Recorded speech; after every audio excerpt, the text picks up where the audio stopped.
আগামীকাল হোলি, তোমাদের সবাইকে হোলির শুভেচ্ছা এবং তোমাদের সবার জীবন রঙিন হয়ে উঠুক। তোমাদের সবার জীবনের রং লাগুক, লাগুক বসন্ত ছোঁয়া। কালকের দিনটা একটু অন্যরকম। কালকের দিনটা হচ্ছে রক্তিম চাঁদ বা বিরল ব্লাড মুন, আর সেই সঙ্গে হচ্ছে হোলি, হোলিকা দহন, আগুন আর লাল চাঁদ একসঙ্গে। আচ্ছা, এটা কি কোনো প্রকৃতির কোনো সংকেত, গভীর কোনো সংকেত? না, আমরা সোশ্যাল মিডিয়াতে দেখতে পাচ্ছি নানা রকম জিনিস, যে এই সময়টা ভালো নয়, এই সময়টায় অনেক কিছু ঘটতে পারে। আমরা জ্যোতির্বিজ্ঞানের দৃষ্টিভঙ্গি থেকে তো অবশ্যই দেখব, কিন্তু আমরা একটু গভীরে গিয়ে ব্যাপারটা বিশ্লেষণ করব। তোমাদের কি মনে হয় কমেন্টে জানিও। তাহলে আমরা কি জানি? আমরা জ্যোতির্বিজ্ঞানের ভাষায় বলতে পারি যে যখন সূর্য, পৃথিবী, চাঁদ এক সরল রেখায় আসে তখন পূর্ণপ্রাস চন্দ্রগ্রহণ হয়, আর আমরা দেখতে পাই না চাঁদটাকে, অর্থাৎ চন্দ্রগ্রহণ।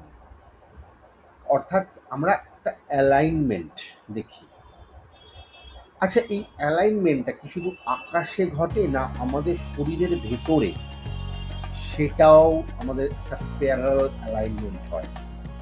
হোলিকা দহন মানে কিন্তু শুধু আগুন জ্বালানো নয়, এর অর্থ, এর গোপন অর্থ হচ্ছে আমাদের ভেতরে যে অহংকার আছে, যে অন্যায় আছে, আমাদের যে ভ্রান্ত বিশ্বাস আছে। আমরা বেশিরভাগ জিনিস আমরা দেখি কিন্তু সঠিকভাবে বিশ্লেষণ করতে পারি না, সেটাকে ভ্রান্তভাবে আমরা বিশ্লেষণ করে থাকি।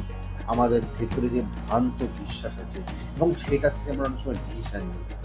এই সমস্ত কিছু আগুনে সমর্পণ করা, অর্থাৎ আজকে আমাদের যে ন্যাড়া পোড়া, আমরা যে প্রতীকী ন্যাড়া পোড়াবো, সেটা সমর্পণ।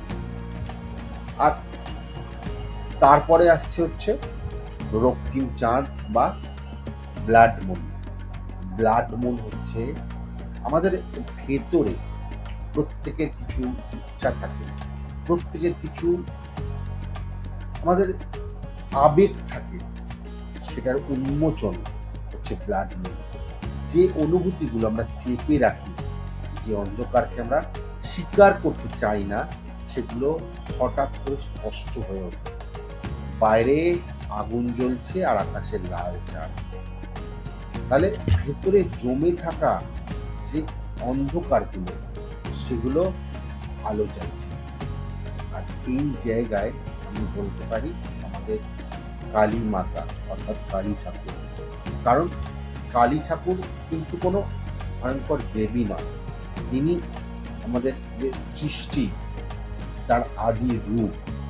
কলকাতা যে নামকরণ হচ্ছে, সেটা কিন্তু একটা নামকরণ আমরা কালী ক্ষেত্র বা কালী ঠাকুরের ক্ষেত্র। তিনি নারী সত্তার প্রতীক, তিনি আবার ধ্বংসের প্রতীক, তিনি জগতের মা। তিনি স্নেহময়ী যেরকম, আবার তিনি প্রলয়কারী। তিনি এই দুইয়ের সমন্বয় কিন্তু তার রূপ। তাহলে আমরা শক্তিকে দুভাগে ভাগ করতে পারি, ভালো আর খারাপ। কিন্তু কালী ঠাকুর সেই বিভাজন ভেঙে দেন। তিনি দেখান যে সৃষ্টি আর ধ্বংস আলাদা কিছু নয়, অর্থাৎ একই চক্রের দুটো দিক। আমাদের যে মিথ্যা পরিচয়, অহংকার, আমাদের যে ইগো, আমাদের যে আমাদের যে আমাদের যে দুর্বুদ্ধি, এগুলো তিনি সব কিছু ভেঙে দেন। আর আমরা নিজের ভেতরের অন্ধকারের মুখোমুখি হতে চাই না, আমরা চাই স্বস্তি, ফ্রিডম। অর্থাৎ আমরা যেটা চাই, নতুন আমাদের একটা নতুন আমাদের যে পরিবর্তন, অর্থাৎ আমাদের যে সেই পুরনো আমি থেকে নতুন আমি।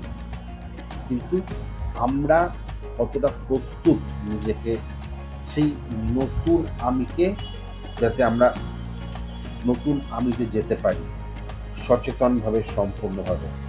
আমরা সমস্যাকে অস্বীকার করব না, গ্রহণ করব, এটাই কিন্তু পূর্ণতা। তাহলে আমরা কতটা প্রস্তুত, কারণ এটা কিন্তু একটা ইউনিভার্সাল টাইম। ব্লাড মুনের রাতে যখন আকাশের চাঁদ লাল হয়ে উঠবে, তখন আমরা জমে থাকা ক্ষোভ, ভয় এগুলোর দিকে আমরা তাকাবো না, আমরা গ্রহণ করব নতুন আমিকে। কারণ আমি পারি না, আমি যথেষ্ট নই, আমাকে মানিয়ে নিতে হবে, এগুলো, এই বিশ্বাসগুলো আমরা হোলিকা দহন আমরা দহন করে দেব।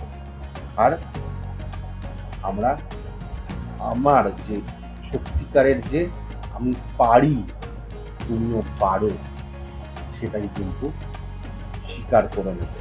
অর্থাৎ যে আগুন ধ্বংস করে, সেই আগুনই কিন্তু আলো দেয়। তাহলে আমরা ঈশ্বরের আশীর্বাদে আমরা নতুন আমিকে অন্তর্জাগরণ, অর্থাৎ নতুন আমিকে আমরা নিজেদেরকে প্রস্তুত করব এবং আমরা এগিয়ে যাব আলোর দিকে।